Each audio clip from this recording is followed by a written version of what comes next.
welcome to Your Mac Life for Wednesday, July 13th, 2016. This is show number 1100. 1100 shows since March 19th, 1994. Thank you guys very much for joining me. I'm your host, Shawn King. On tonight's show, as always, we're going to talk to our good friend Jim Dalrymple of The Loop at loopinsight.com. We're going to talk about, well, the only story that really matters today is Pokemon. 24 hours a day, Pokemon, Pokemon, Pokemon. Have you played it yet? Do you like it? Do you not like it? The only thing I don't like about it is the hype. It's just another one of those things that's being hyped to death that will probably fade out in 3 to 6 months. People will still play it, but there'll be a lot less hype about it. It is, though, I believe, the beginning of the first wave, second wave, of augmented reality. Not virtual reality, but augmented reality. The idea that you go out into the real world and you'll have your phone with you that will show you additional information about the world around you. It's been around for a while. There's been an app called Layers that's been around for at least 5 years, if not more, that I've used. You can see how this is going to get used more and more in the future. For example, imagine you go to a grocery store and you have their grocery store app on your phone. It's an augmented reality app on your phone. And you point the app, your phone, to vegetables. And it will come up with a recipe that uses that vegetable. Or it'll give you the price, or a 2-for-1 special, or other information. Imagine going to a museum and holding your phone up to a piece of art. And on the phone will show up information about the artist and when it was painted and what period it was and how it relates to other things.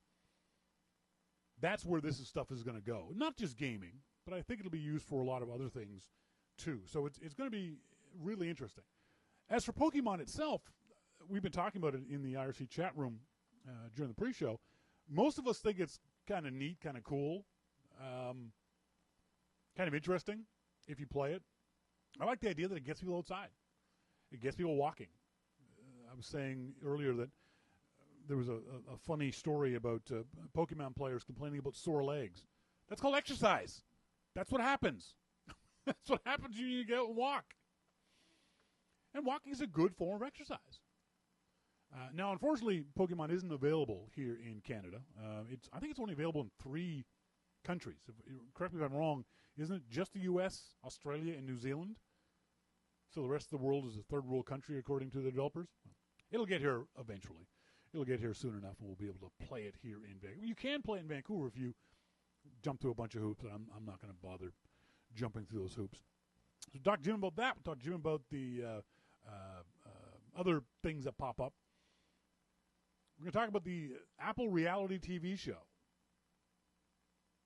We talked about this a month or so ago when it first came out, and I thought that's going to be the dumbest thing ever. I still think that. We'll find out what Jim says. In our starting point photography segment, we're going to talk about seeing before shooting. The idea that when you go out to be a photographer, not when you're just traveling and doing snapshots, but when you want to get better at being a photographer, one of the things you do is see the shot before you take the shot. And I'll explain what that means later on in our starting point photography segment. Folks are talking in the IRC chat room. By the way, as always, you join our IRC chat room. You can go to the website at yourmaclifeshow.com, right there on the front page, thanks to our good friend Monty. You can just put your name into the window below the video, and you get dropped into our IRC chat room. Not going to do any install of any other software. It's right there available for you during the show. You also have a Telegram chat room set up, and Telegram chat room is set up 24 hours a day. So if you folks are listening on the archive and you can't join us in the IRC, you're more than welcome to join us in the Telegram chat room. It's also available on the website, or send me an email or a tweet, and I will send you the link to the Telegram chat room. Telegram's a little more full-featured than IRC. For example, today, one of our listeners, Steve Huther. Steve was in Newfoundland for a vacation this past week, and he got some great drone shots of the beautiful, beautiful Newfoundland coastline. So in Telegram, he can easily show us those photos. So it's kind of a cool, fun app. As always, we encourage you to send us emails to onair@yourmaclifeshow during the live version of the show, or during the archive version of the show, if you so choose. If you have any comments or questions or things you want to say about the show. And we also encourage you to subscribe to Your Mac Life. It's a free podcast, but we definitely encourage you to go to the website at yourmaclifeshow.com. On the left-hand side there, you can see the subscribe button, and you can subscribe for $2, $5, $10, $15, whatever strikes your fancy. It comes out of your credit card or your debit card or your PayPal account, and it lets me pay for stuff, like my motorcycle, which is in the shop. My bike's in the shop. It's getting its valves done. I don't even know what that means. I know what valves are on an engine. I'm not a complete idiot. I don't know what getting the valves done mean. I think there's some kind of adjustment they got to do to make the engine fire properly. I'm guessing. I don't know. Because as those who know me know, I'm a mechanical boob. Don't have a clue about this kind of stuff. But that's going to cost me a fortune because they got to tear down the engine. Basically, they take the bike apart and then they put it back together again. That's not going to be fun. I've been waiting for this. Been waiting for this person who just showed up in our IRC chat room. For the life of me, I cannot remember if you still do the occasional birthday or related shout-out on YML. I feel like no, but most years I forget to ask until it's too late. And then, well, it's too late. So, just in case, I'm slipping this one in under the wire to ask if you might, if appropriate, give a shout-out to Maurice, Mosquito, whose birthday it is this week. The big goober sure does love that kind of thing. Thanks, hope you're well, Kelly Walsh. Mo, happy birthday, buddy. I hope it's a wonderful, I know it's next week. I think is this week. Tomorrow? Day after? Congratulations to Mo for making it through another year, man. And also, I didn't do this on last week's show, and I apologize for not doing it. I want to send a extra special, huge shout-out to my two favorite parents. Not my parents, but two people who were my favorite parents. And the parents of the, I guess it's got to be officially now, the official Your Mac Life tween, Greg and Susan Gare. It's their 13th wedding anniversary. 13th. I remember when they got married. That's how old I am. Congratulations to Greg and Susan, two wonderful, wonderful people, and I hope you guys have many, many more years together. Mo is suitably embarrassed now by that. I should have waited for Susan to show up because she showed a little later. If she does, I'll do the congratulations again later. Yeah, that picture of Sue and her. Sue is obviously in the center. A lot of you folks might not know that Sue and Greg are Native Americans, and that is obviously, it looked probably to be certainly a partially traditional Native American ceremony, but lots of folks. Congratulations to them. They're gorgeous people, both inside and out.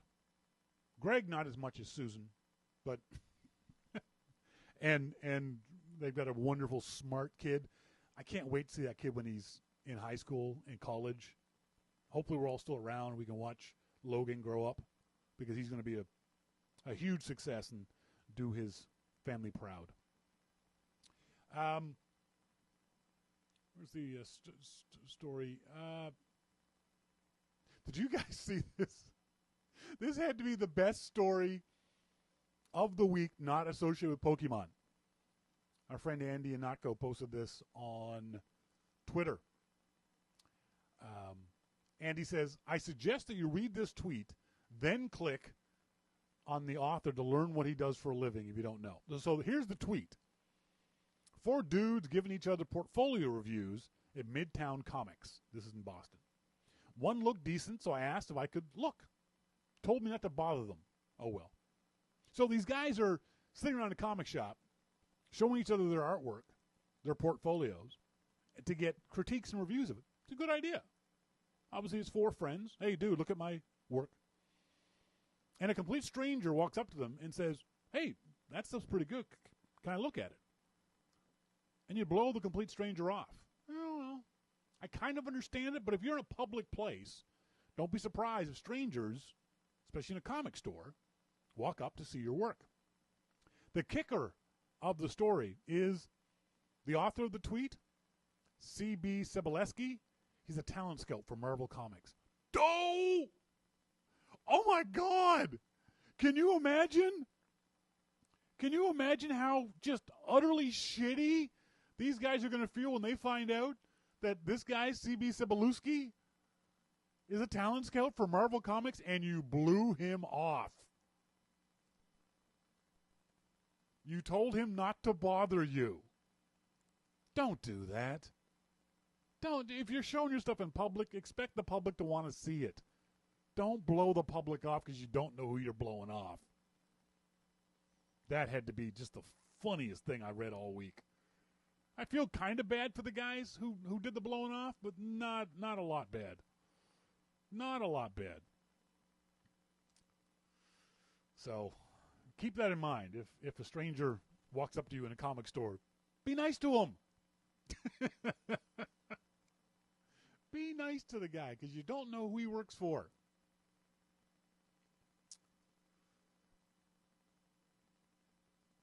So, and this is, you can send me this via email. Now, we're going to talk about Pokemon with Jim in a few minutes. Have you played it? Is it interesting to you, both either as a game itself? That's interesting. I haven't heard much about the actual gameplay of Pokemon. We've heard about the social aspects of it and the exercise aspects of it. Haven't heard much about the actual playing of it. Is it a fun game to play? Again, we're in Canada, third world country. We haven't got access to it yet. Mosquito says, I'm holding off checking out this Pokemon game until I know for a fact the security issues have been resolved. The security issues weren't, and granted, I wrote about them on the Loop.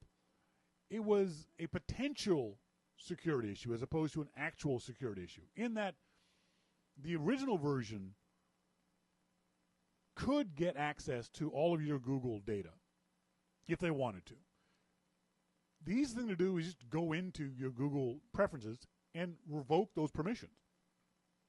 There's a new version of the app that's out, I think, today or late last night that supposedly dials back those issues. If you want to get a update on it, Adam Reeve is a guy who originally wrote up with this on Friday.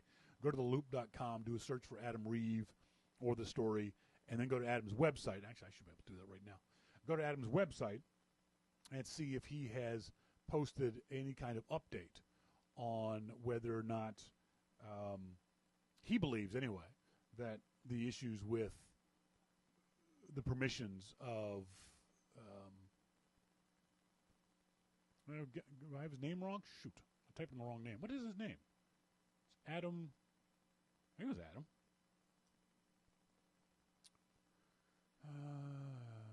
No, I guess not. Well, someone find it for me. Find me the story on the Loop about the Pokemon story and whether or not it is actually causing further issues or whether the issues have been resolved. I'm still searching on the Loop to see if I can't find the story.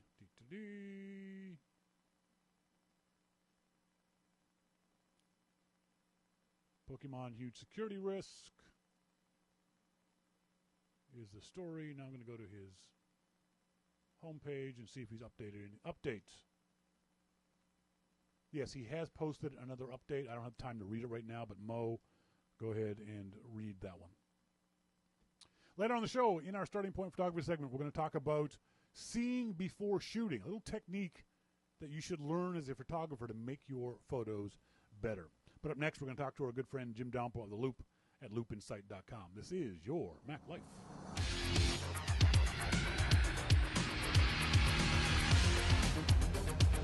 Your Mac Life.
Welcome back. This is Your Mac Life.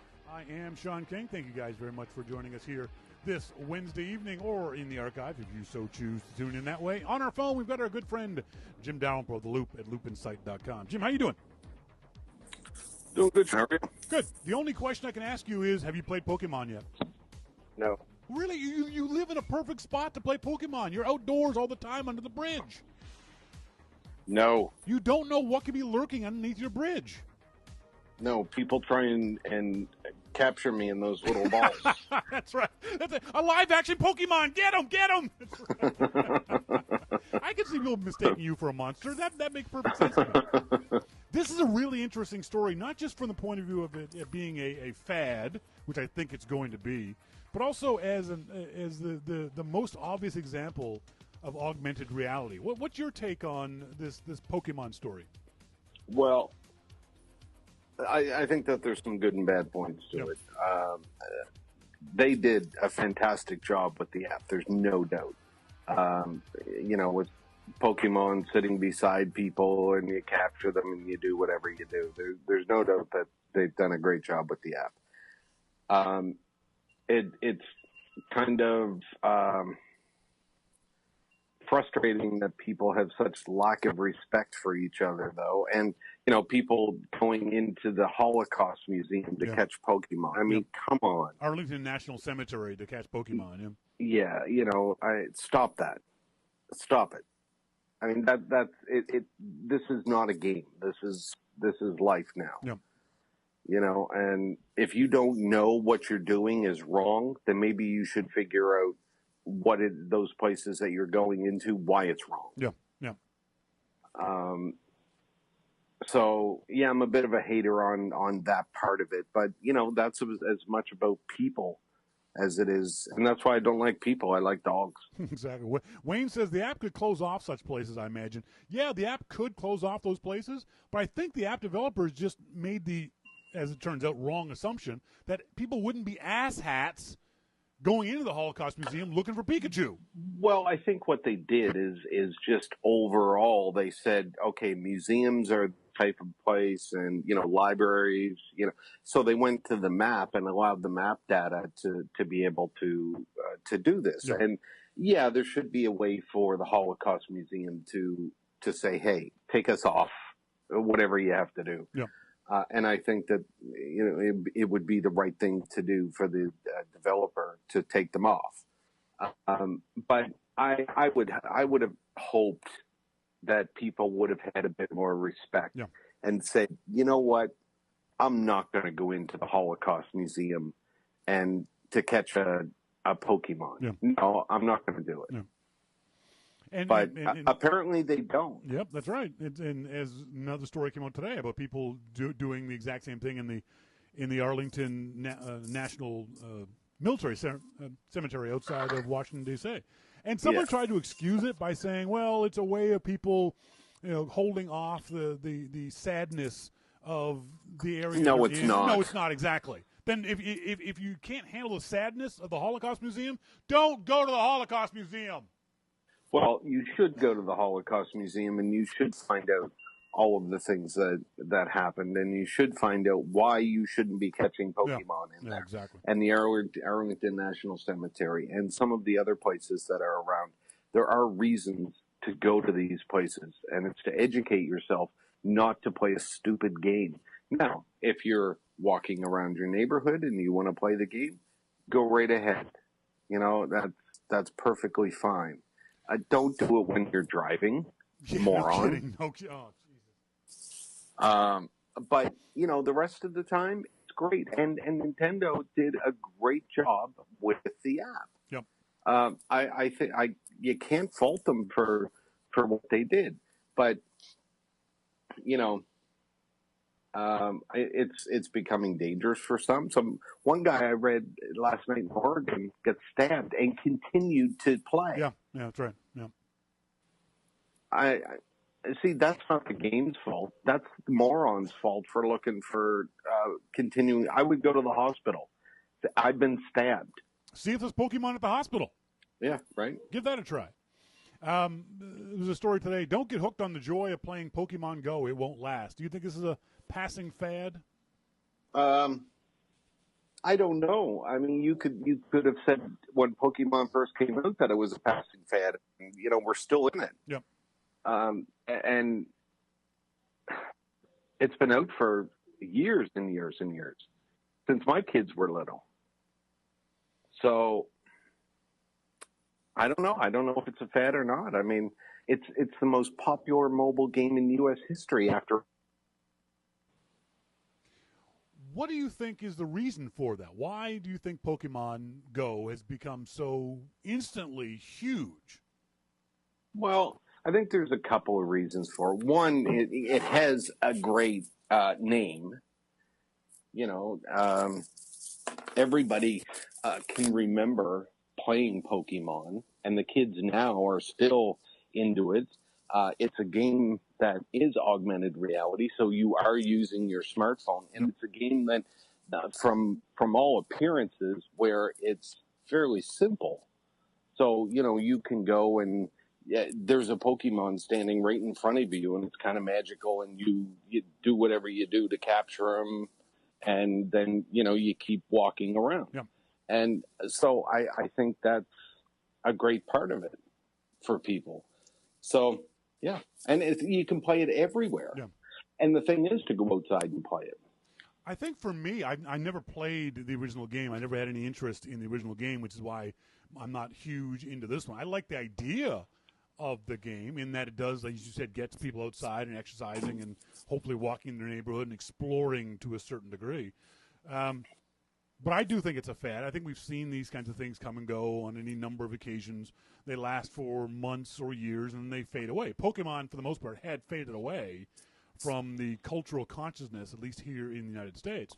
And it took this to bring it back. I think it will fade away again. But I also believe this is the beginning of another wave of augmented reality. We're going to see more and more, not just games, but other things along this line where you walk out into your world with your phone looking and searching and buying things. Yeah, and there was an app just a little while ago. Who was doing Pinterest was looking at doing something like augmented reality where you could point at something and then buy it. But there are a lot of problems with that, and those problems have been around as long as the idea to do that has been around. Yeah. And they're talking. I mean, when you point at something, are you getting the actual same brand? Are you getting a copy like Amazon will give you? Yeah. There's a lot, not problems. There's a lot of issues, technical things that are associated with making that work. And if they can make it work, then great.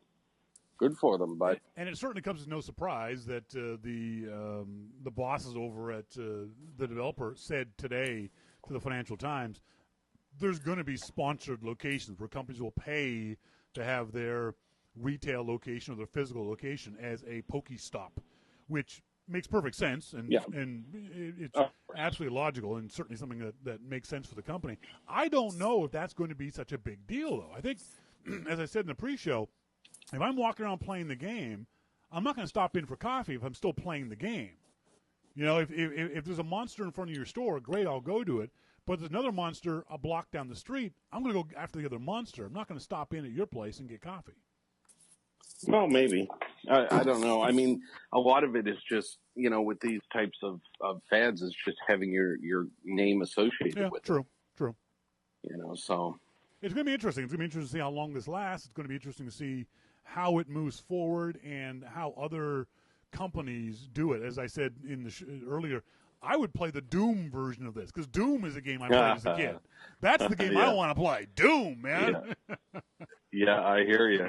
And there's going to be different variations on this kind of stuff. I hope to see more of it in an educational format. I said earlier, museums could use this. So when you pointed your phone at an artwork, it would show you more details about the artwork or things along of that nature. I think augmented reality is going to be bigger than virtual reality because virtual reality requires a lot more equipment. It requires you to remove yourself from the world, whereas augmented reality, all you need is a phone and walking shoes.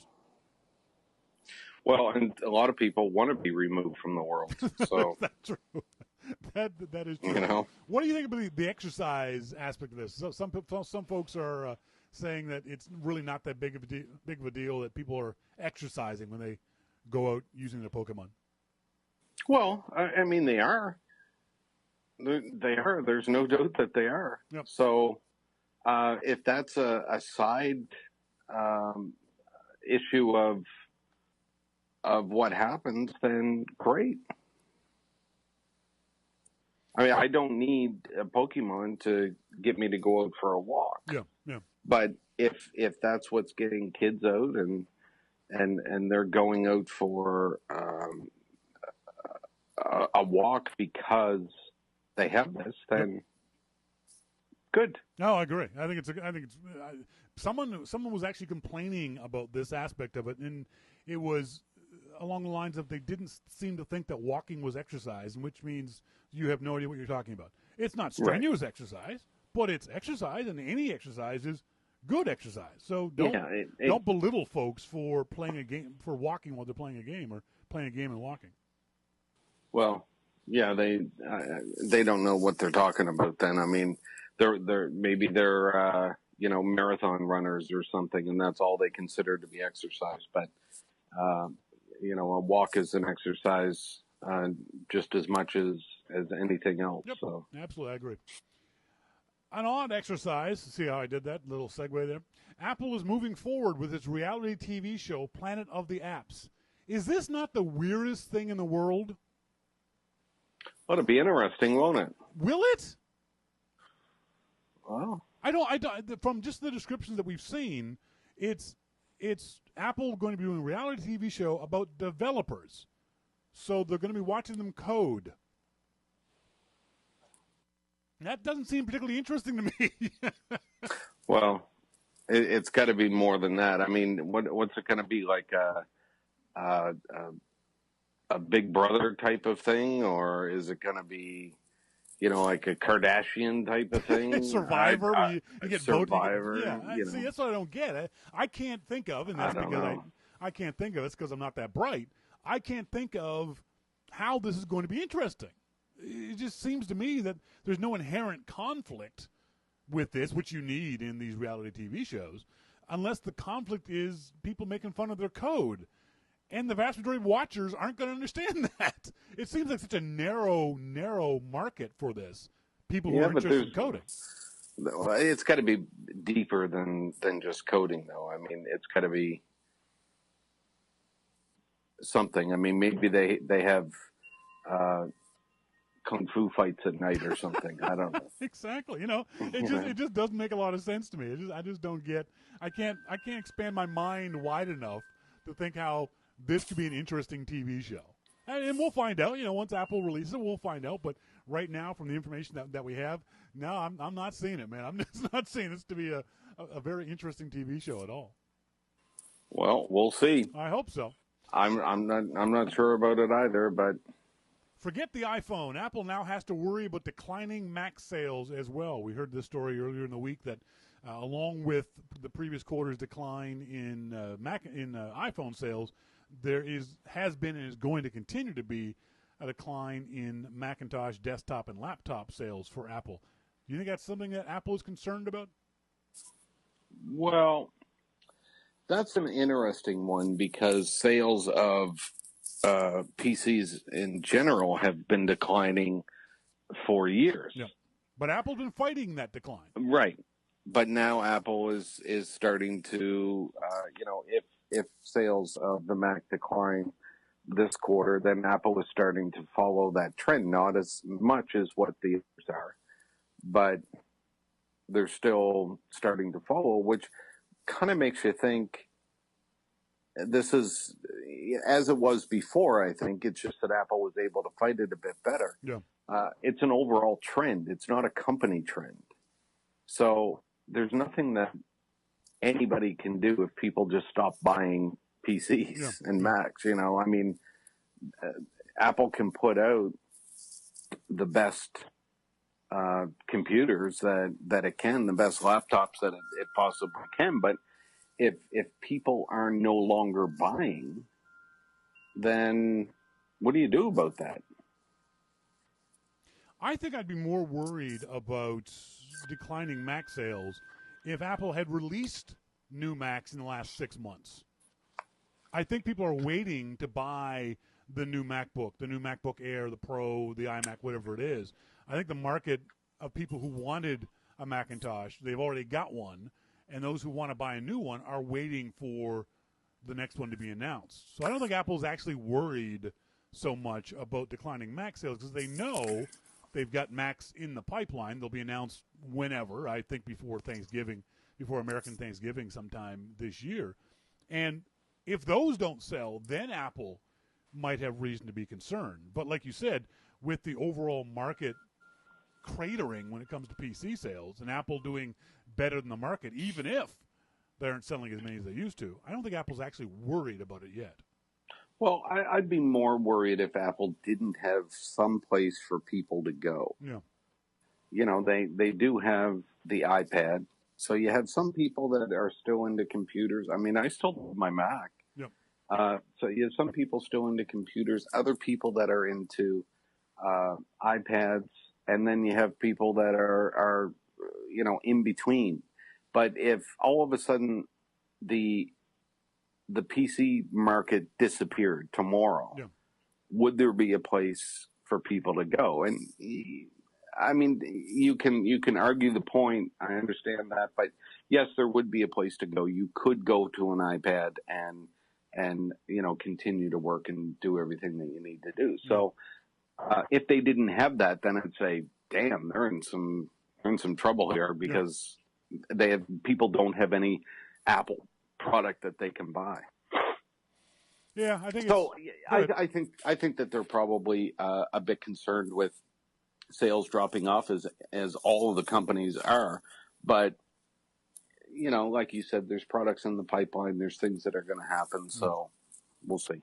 Yeah, I think they would definitely be concerned in the quarter ending in January once they announce the new ones if they don't see a significant bump in desktop and laptop sales. Then they'd be concerned. But right now they know they've got this bubble that is waiting patiently for them to bring a new machine. So, yeah, I don't think it's that much of a concern. You posted on The Loop, Tesla has no plans to disable autopilot. You said, I quote, I think that's the correct decision. From all that I've read, it's not autopilot that's the problem. It's drivers not taking responsibility for their automobiles. Do you think Tesla should do something? If not disable autopilot, should they have stronger controls instituted with their software? Well, I suppose that, you can have stronger controls. I'm not sure. Tesla was talking about doing more education on this. That's not going to stop the moron sitting in the back seat. Yeah. It's not going to stop some of this stuff. So I think that once those people all die off from their stupidity, then we'll be left with with people that know that they're responsible for using technology wisely. Wait a second. You're assuming that stupid will die off. I think the world has proven that over and over again. Stupid is self-fulfilling and self-perpetuating. Well, I'm assuming that they're all going to get in their Teslas and watch movies and sit in the back seat, and they'll get in an accident somehow, and maybe they'll take each other out. I don't know. But shouldn't Tesla do some sort of software control where your hands have to be in the steering wheel, where your butt has to be in the seat, or it won't work at certain speeds, or things like that? Yes. Yeah. I mean, you have to be in the seat, and things like that. Yeah, they definitely should do stuff like that. But people were saying, "Oh, it should be disabled, and you should cancel it." And no, because and again, this is just from what I've read. This appears to be a human problem, not a technology problem. And yes, there was, a technology problem in that first fatal crash. But, I think that human intervention and the lack of Harry Potter may have helped.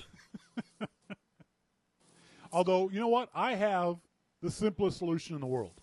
Tesla could push out an update with my solution tonight. You know what it is?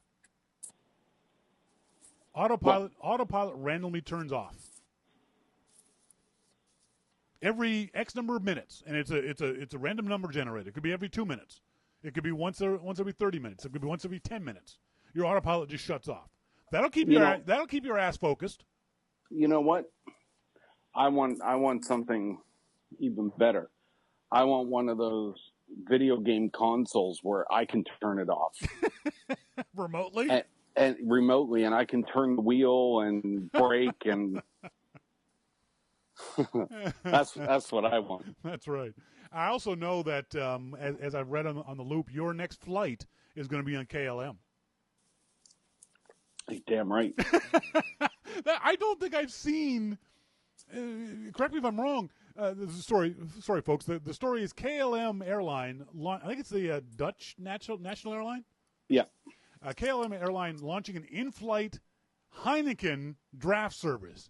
Now, Yep, I'm there. The Heineken part doesn't interest me, but the idea of serving draft on board a plane, I think it's kind of cool. Well, Heineken developed special kegs Yeah. that would fit in the plane and keep the Heineken at its excellent peak temperature and everything else. So yeah, I'm there. I think the important thing is the technology. I think the technology is interesting because folks who may not realize when you go up into the air pressure gets less, and pressurized containers like beer kegs can't push the beer out because the air pressure is less. So you end up with nothing but foam. So what you're getting is a real draft. I would drink more on a plane if they could serve me draft. Well, I don't know if I could possibly drink any more than I do now. I would try. You give it a shot anyway. Yeah. I'm looking forward to seeing your next flight. Well, that will be on KLM. Don't worry. It'll be on the news. Exactly. Folks, been talking to Jim Dalrymple, The Loop at loopinsight.com. Here he's here each and every week. He has his own podcast on the iTunes store. Do a search for Jim Dalrymple, and you will find them. Thanks, Jim. Thanks, Shawn. All right, talk to you later, buddy. Bye. Bye. Yeah, I wouldn't want Jim's crappy old Heineken beer. As we all know that I think that stuff is dishwater, but I think that'd be kind of cool to actually have a real draft beer on a flight. I don't drink on flights. I stopped doing that a long time ago. I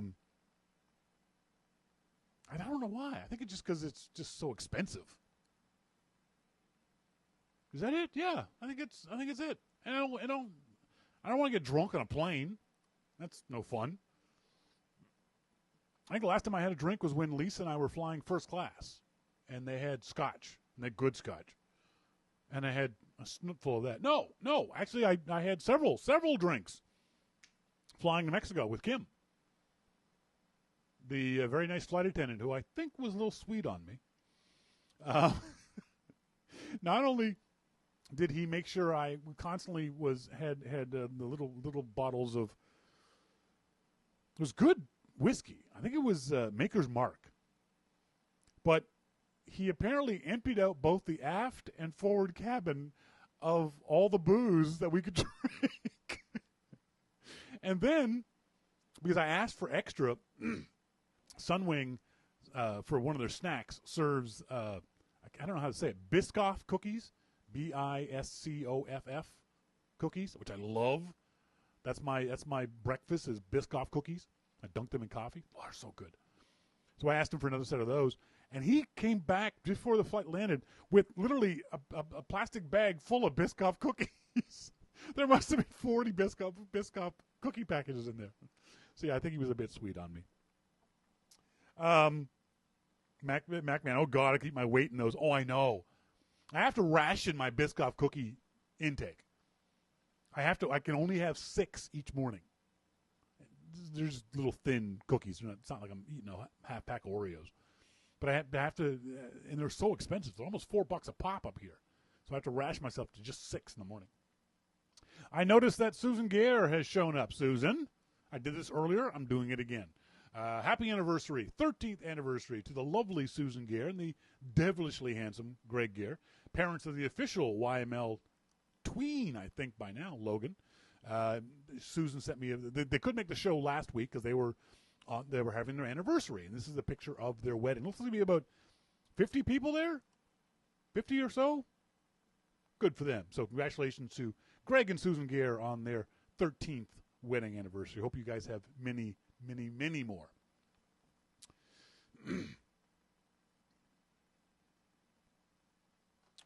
Okay. In our starting point photography segment, this is something I tell students in my classes about all the time. And it's one of the things I beat the drum on: three things: learn, focus, practice. So when you're going out to practice being a photographer, I don't mean carrying your camera to the mall or going to the kids' softball game and you just happen to have your camera with you. I mean, in order to get good, to get better at being a photographer, you have to practice at being a photographer. It's like everything else. You don't get to be a good driver unless you practice. You don't get to be a good golfer unless you practice. You don't get to be a good anything until you practice it. So what I'm talking about is, and I tell folks that when I was first learning this stuff, I set aside an hour once a week to go outside and be a photographer. It was literally in my iCal calendar. Thursdays from 3 to 4. Ding! Be a photographer. And I'd grab my camera and I'd go outside to practice the things I'd learned about photography. So this is the situation I'm talking about. I'm talking about when you're out being a photographer. The idea is of seeing before you shoot is imagine the image in your mind's eye before you actually push the shutter button. Stop and look at the thing that you want to take a picture of. Figure out why you want to take a picture of that. Because it's pretty, because it's big, because it's blue, whatever it might be. And think about the best way to capture the bigness, the prettiness, the blueness of it. It doesn't mean walking outside and seeing pretty big blue, click, and walking away. It means seeing pretty big blue, examining it, just standing there and examining it. Walk around it. Don't nail your feet to the ground as soon as you see pretty big blue. Walk around it, because maybe it'll be prettier over here. It'll be bigger over here, bluer down there. So rather than just immediately snapping a photo, think about the photo. Examine the scene. Figure out why this thing that you're shooting is attractive to you. Is it because of the light? Is it because of the angle? Is it because of the color? Whatever criteria you use for yourself, think about those things. And then work the scene to examine and capture that thing. And only pick one thing. As a beginner, don't get too caught up in trying to capture everything about everything. When I go out to be a photographer, I go out with one thing in mind. And maybe it's this one day, for example, when I went out and shot Italian Days here in Vancouver a few weekends ago. The only thing I was looking for, the only thing I was focusing on were people, were faces. And I only shot people and faces. So I kept my eyes on one subject, one idea, one concept. Had my camera set up for that one idea, one concept. And took pictures of just those things. What it does is it helps you focus on one aspect of photography. You can't do everything all at once. You're a beginner. Pros can. I've seen pros walk into an area and gone boom and just fiddle with the camera for half a second and take great pictures. We're not pros. We're beginners. We have to think about things a lot more than a pro does. So the idea is to think about these shots before you actually take the shots. Imagine the shot in your head before you actually go out and push the shutter button. Just trying to find some images of examples of this.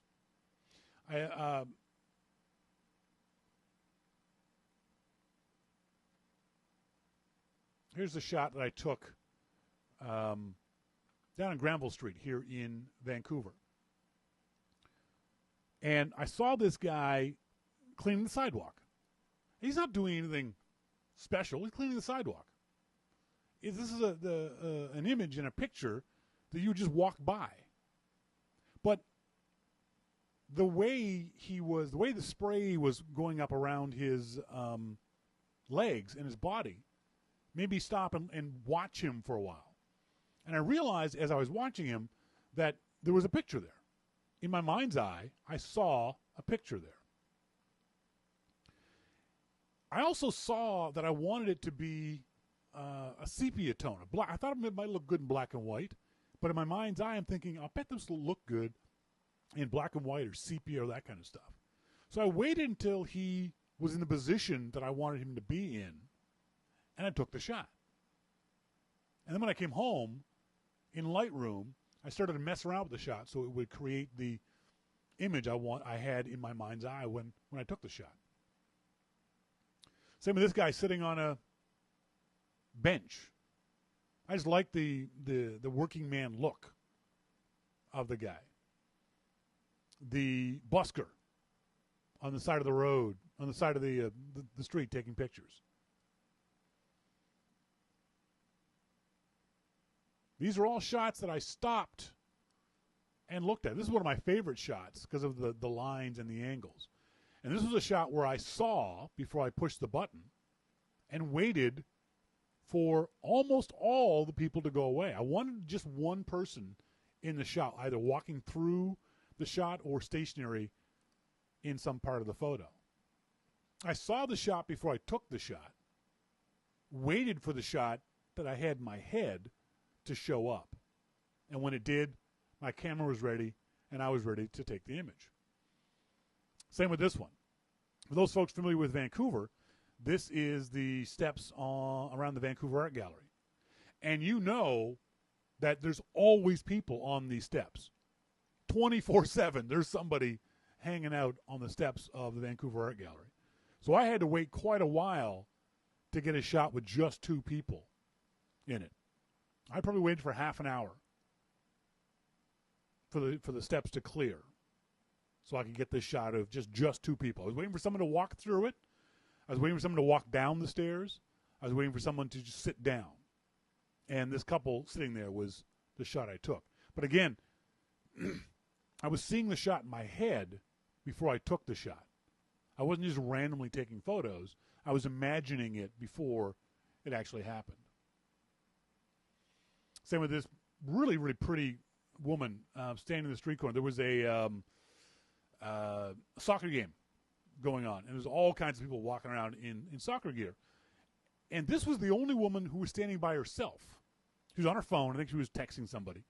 But I walked past her, and I saw her. She was very pretty. She had just really a great face, really strong, angular jaw. So I walked a few steps away and then turned around and waited for her to look up out of her phone. I took a couple shots of her looking at her phone, but I didn't like the way they came out. So I waited for her to look up, and I got that shot.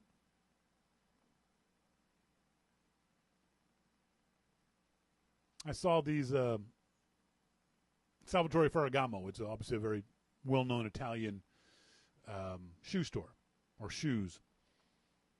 And I waited and waited and waited. I wanted to wait for a woman to look in the window, to do window shopping.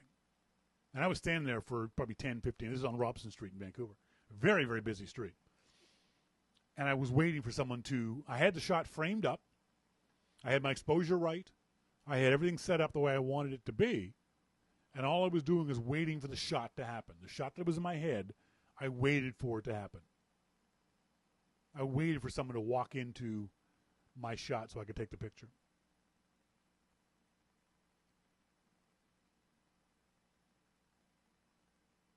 The advantage of always having your camera ready, too, when you're going out to shoot a particular thing. I knew I was shooting people on this day. So my camera was set up with the aperture I wanted and the shutter speed I wanted and the ISO I wanted. So I knew I could grab a shot anytime I wanted. I didn't have to fiddle with any settings. And this one was literally, because I didn't want to, I was fairly close to this old guy, and who was, by the way, the coolest guy I'd seen on the street all day long. He was smoking hot cool. But I loved the American Apparel sign above his head. And the shot is on an angle because of the way I was holding the camera. I didn't pick the camera up and put it to my face to shoot him. I literally had it on my chest, up high, or I might even had it lower. I wasn't pointing the camera at the guy. I had my camera set on a wide angle with a probably f8 or f11 aperture. Actually, I can tell myself what aperture I had. Let me just check and see. See if I remember this correctly. Yeah, f5, 1/200th of a second, ISO 400, 32 millimeters. So I had it at the medium range of the aperture. I increased the ISO a little bit, so my shutter speed would be a little bit faster. But I didn't have it at eye level. I had it down at chest level. And because of the wider angle, I was able to get the shot even though it wasn't looking through the viewfinder. And it's in focus because I had set my autofocus points up to be a lot of autofocus points. Sometimes you can do just one autofocus point, but when you're shooting on the street like this, you set it up so you have multiple autofocus points, and the autofocus picks the closest thing to the camera lens, which is going to be the person you want to shoot. So this is the advantage of knowing what you're going to shoot before you shoot it. And because you know what you're going to shoot, having your camera ready to shoot that stuff so you can capture these images. This was a typical West Vancouver woman. This is my head. I know nothing about her. I'm just giving my initial impressions. Carrying her dog through the crowded streets of Vancouver on the phone. And again, this was not a shot that I lifted up to my eye to shoot. This was just me shooting like this. The camera would have been at shoulder height and just shooting as I went. Because again, with a bigger aperture, I knew I could get the shot, and with the auto exposure set to capture the closest thing, I knew that would be her.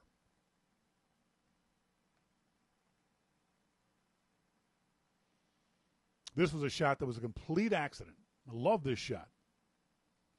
I was actually sitting in a patio at a pub. And this woman was leaning up against this pillar. I took a shot of her sort of looking off in the distance pensively. But I could grab the shot inside of a half a second. Camera's sitting on the table. I'm sitting there having a beer with a friend. I see her. I knew my camera was set up for the shot. So all I had to do was pick the camera up and shoot, and I was good. No worry whatsoever about having the right aperture, the right ISO, the right shutter speed, because my camera was already set up for that kind of stuff. And I was looking for the shot. This is from the exact same position. This is one of my favorite shots of this woman who came and sat down. And this was shot with the camera. I didn't even raise the camera up. The camera was still sitting on the table at the restaurant, at the pub, at the patio. And all I did was just tilt it up a little bit and push the shutter. Again, I had a wide angle, so I knew it could capture her. I had my settings right, my ISO, my shutter speed, my aperture. All that stuff was set right, and I was able to capture the shot. Now, you notice this isn't in black and white, and it's not because I love the colors in this shot, the shades of brown and her red hair and her freckles and her red shoes and her blue pants. I usually turn this stuff into black and white, but this shot was much, much better of her in color. So that's my tip for you this week. See the shot before you take the shot. Have your camera ready for the shots that you see in your mind's eye. A lot of cameras nowadays will have these, I don't know if you can see it on my camera lens. I have a U1 and a U2 set up on my Nikon, and it's user 1 and user 2. So what those can be is I can set up custom settings of ISO and shutter and aperture and all those kinds of things, and then very quickly switch to that when I see the shot that's set for those settings. So I could set up a portrait custom setting. So I can go and shoot action, shoot action, shoot action. Oh, portrait, quick, boom, shoot the portrait shot. Wayne says, we went over this a bit last week too. Do you generally let the people know, hey, I took your picture? Obviously you have to if you want to sell it, but just for personal uses. It depends on the person and my reason for taking the shot. It's a good question, Wayne. So, for example, these shots, no. I did not tell the person I was taking their picture. I did not tell them beforehand or afterwards that I was taking their picture. In the case of, I'll show you the shots where I was, go all the way back. Let me go back. In the case of my shots that I took, here we go. When I went down to the Robson Square every year has this salsa dancing thing, and it's a lot of fun. It's really, really neat. You get some beautiful people, male and female, dancing salsa. And depending on how good the shots are in my mind, I will tell people that I took the shots. So, for example, this beautiful young lady was obviously a professional dancer, or at least a very, very, very good dancer. And both her and this particular partner, I told them I'd taken the shots and told them that if they wanted them, send me an email. Give me a business card. Send me an email, and I'll give you the shots. And she did. And she actually used the shots on her Facebook page. Not everybody, this couple I did not tell, show the shots, but ones of people who were particularly interesting and particular. I think I got really, this is a beautiful shot of her. I think the lighting on this shot was just, for me, fantastic lighting. But for the other folks, no, I didn't. I just took pictures of them. This shot, I did tell the lady that I'd taken the picture, because I think it made her look really good. I love the way her red dress was billowing. Her legs looked fantastic in this shot. But in general, for these kinds of events, no, I didn't tell the people that I was taking their pictures. This couple I did, because they were very, very good. They were a lot of fun to shoot. So some of the shots I do, some of the shots I don't. Depends on how good I think the shots are. In the camera, the pictures of the gorgeous girl in the orange skirt or the orange shorts, I knew I could see, even little screen, those were good shots. Those shots that come out really, really well. So her I did tell. Mosquito says, or does it matter if the person's not identifiable? You can't sell any shot where the person is identifiable, where they could identify themselves without a model release. If their backs were towards me, then I could sell that shot. So the shot of the young lady with her red dress and her beautiful legs, in theory, I could sell that shot because you can't recognize her face. Now, she obviously could recognize herself in the shot, but because her face isn't recognizable, I wouldn't necessarily need a model release. So it depends on the situation. It depends on the people that I'm shooting and whether or not I think that I've taken enough. I'm not going to tell one person that I took one good picture. I'll tell them if I've taken a bunch of good pictures of them. If I think that their pictures are good enough that I want to create a bunch of images of them and put them in a folder for them and take pictures of them. If you're in the Vancouver area, I've got one set up. I've got a meetup set up in a couple of weeks where we're going to do this again, where we go down to Robson Square. You can see how many people are in Robson Square for these kinds of things, and it's a lot of fun to take different kinds of pictures. I love the picture of this guy smiling, but also because of her hair moving. So he was standing still, and she was moving, so there's blur on her, but he's in focus. Same with this lady with her hair moving. Some beautiful pictures. I love some of the shots that I took down at Robson Square. So if you get a chance to go down to these kinds of events, take your camera and go down. This is one of my favorite ones. I've shown this picture before of this couple who are really, really good dancers. And I showed them the pictures and told them that if they wanted copies, I'd be happy to send them to them. So it depends on the situation. Depends on the reason why I'm taking the photo. MacMan says, in general, it's smart just to get a release for anything you may publish. No. It depends on why you're publishing it, MacMan. If you're publishing it to sell, you need a release. If you're publishing it like I do on Facebook or on Flickr, you don't need a release. So there's no need to get a release if you're not going to sell the photo. MacMan says, next summer, if you do more photo walks or classes, I'm going to have to fly up to Vancouver. Absolutely. Absolutely. Remember, and I've gotten 5 people, which is kind of interesting, who are interested in the photo walks in Europe, in the photo classes in Europe, doing, one person said Italy, one person said London, two other people said they didn't care. Imagine going and taking photo classes in Portugal with a professional photographer where you learn how to shoot better, and then you go out on photo walks around Lisbon, and we take great pictures. And then that night we do a photo critique. And the next morning we learn about how to take landscape photos. And then we go out and shoot landscape shots or cityscape shots. And the next day we learn about street photography. We go out and do street photography. I think that'd be a lot of fun. If you're interested, send me an email to Shawn at yourmaclifeshow.com. MacMan says depending on the cost. Yep, obviously depending on the cost. But we'll set up, the travel company's working on itineraries right now for my approval. That's funny. I think it's hilarious they're working on itineraries for my approval. Because guess what?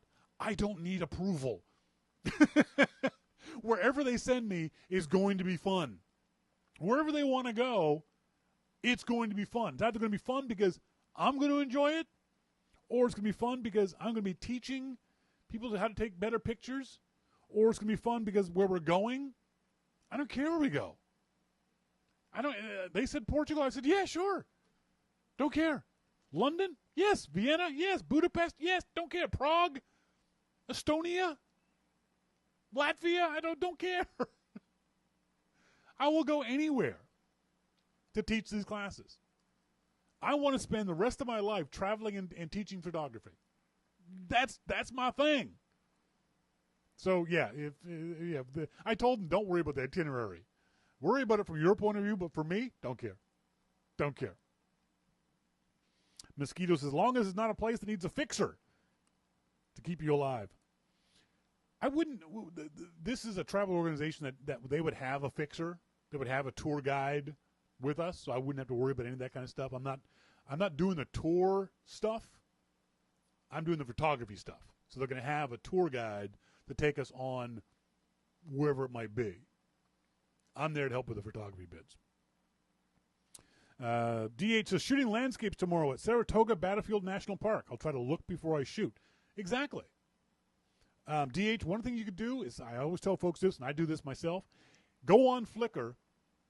I'll do it right now. Do a search for Saratoga Battlefield National Park. That will help you to visualize shots ahead of time. And what I mean by that is it will help you see what other folks, what shots other folks have taken, and show you things that maybe you wouldn't see on your own.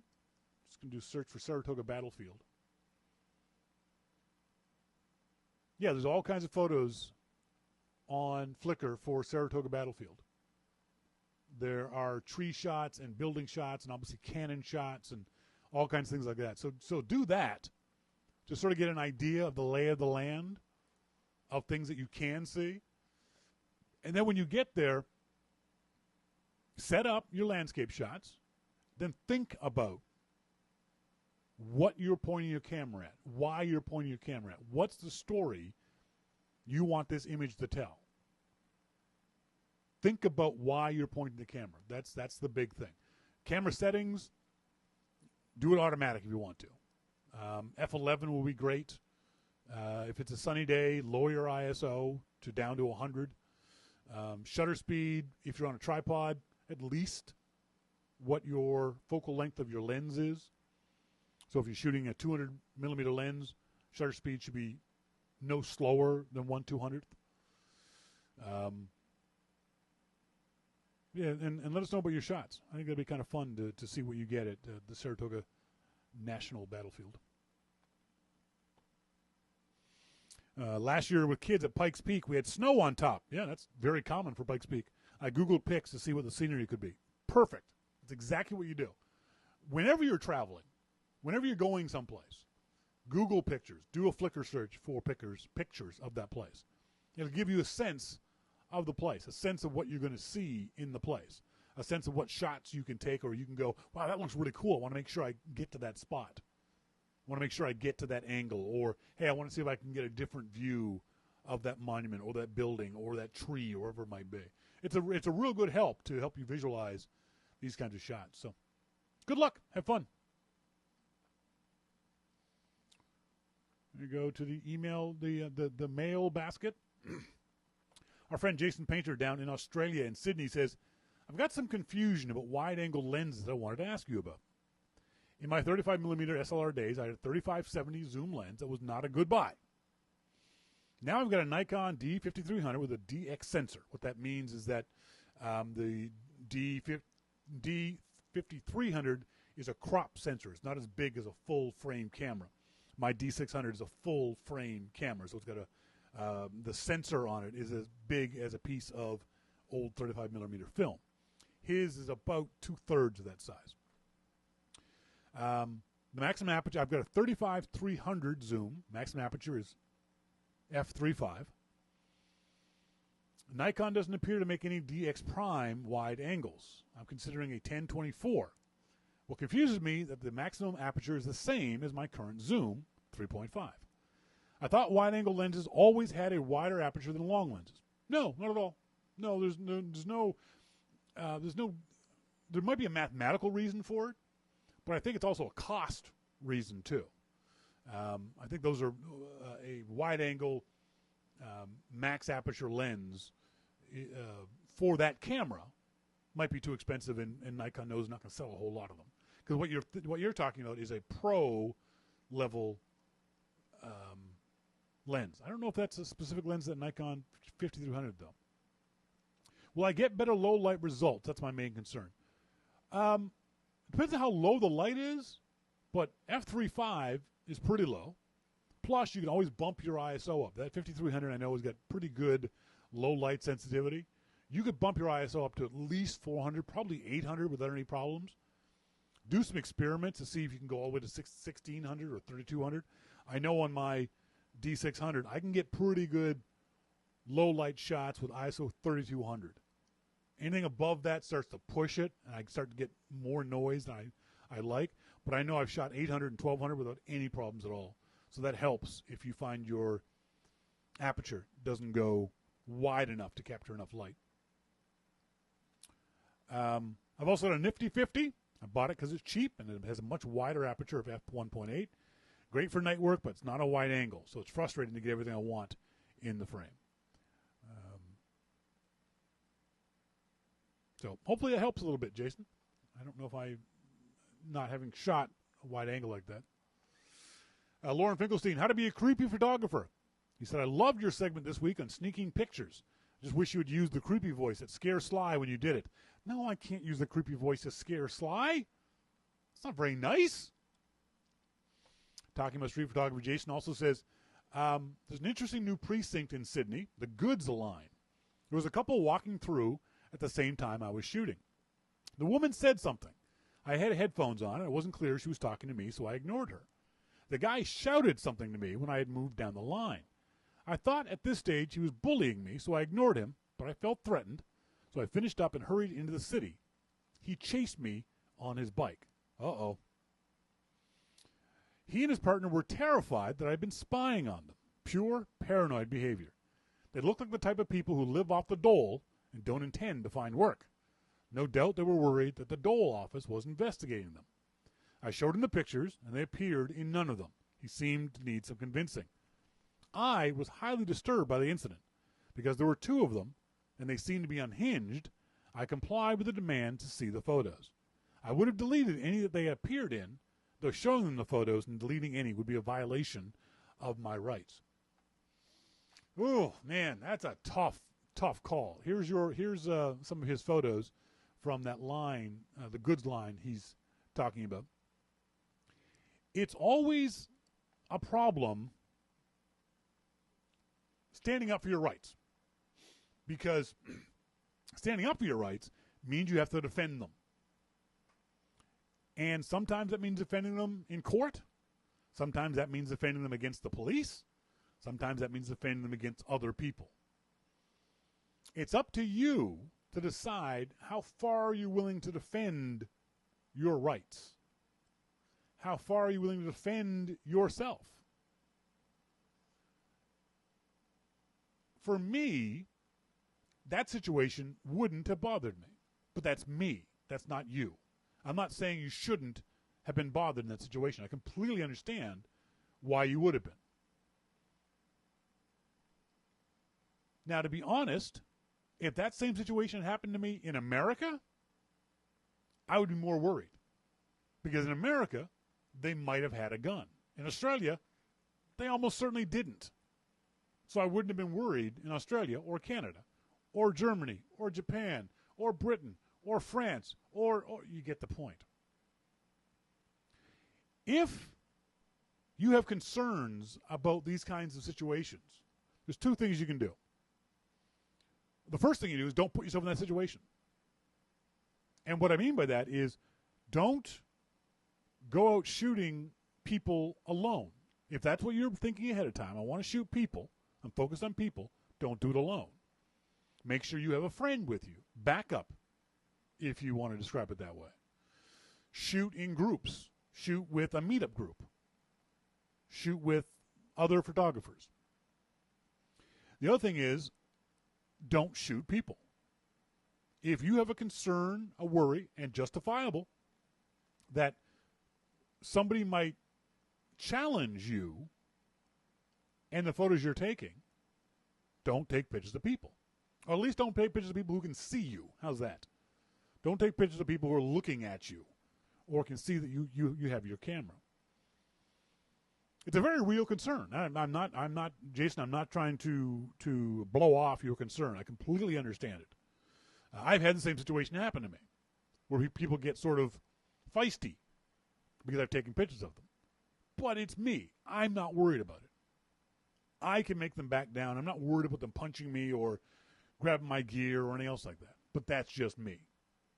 I completely understand that someone else wouldn't feel the same way.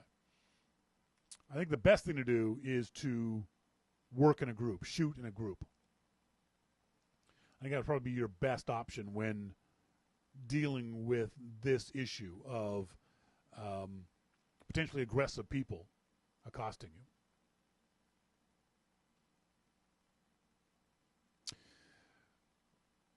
Macman says, I'd have told them to FOAD.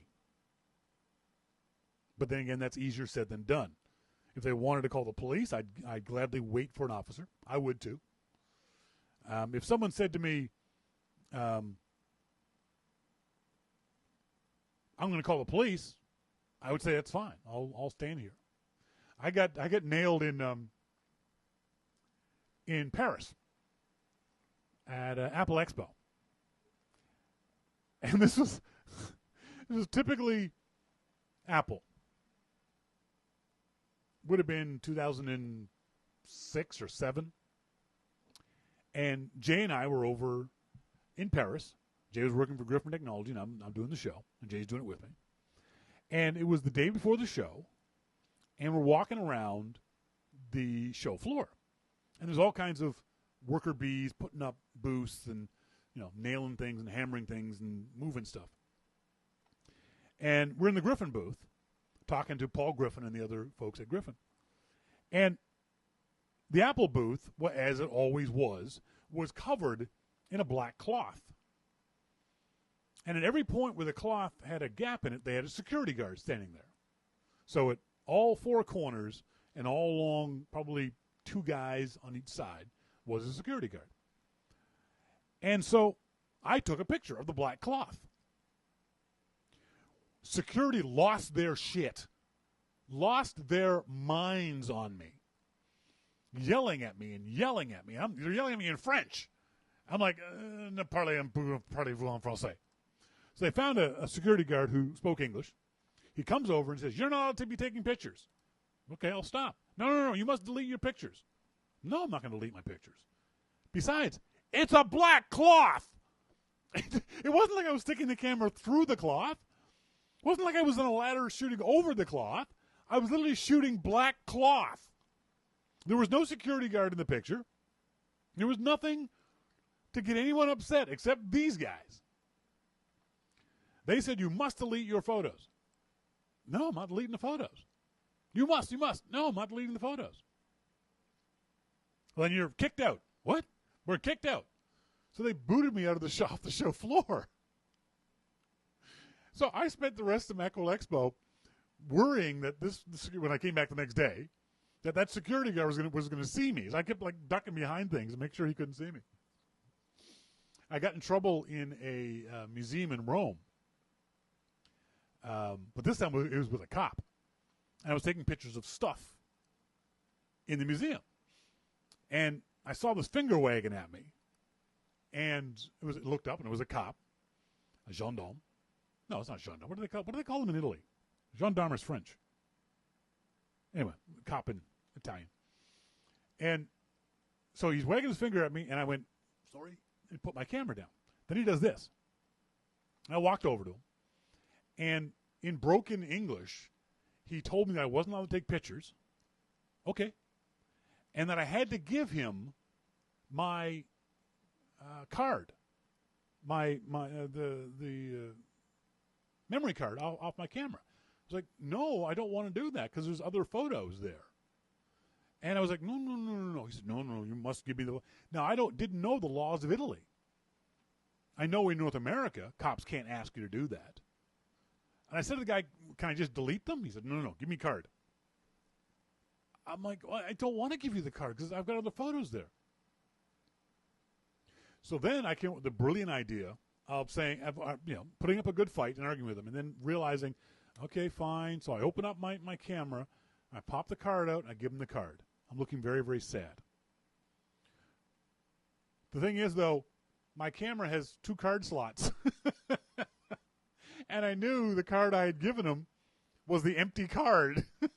No, I lost a $30 card to this guy, but I kept my photos. So have a backup plan. Have a backup plan. Do I get any emails? I got no emails. No one sent me emails. Come on, guys, send me emails. That's it for tonight's show. Thank you guys very much for joining me, as always, whether you're tuning in live or listening into the archive. Thanks to our good friend Jim Dalrymple of The Loop at loopinsight.com for joining me here. If you have any photography questions, if you have any questions at all about anything, maybe I can answer, maybe I can't, send me emails to onair@yourmaclifeshow.com. If you're interested in a vacation next spring, shooting Lisbon, going on a photo walk in Lisbon, doing photo workshops in Vienna, in London, in Rome, let me know. Send me emails to Shawn@yourmaclifeshow.com. Until next week, as always, I've been Shawn King, and you're listening to Your Mac Life. That's not the right button. That's the right button. See ya.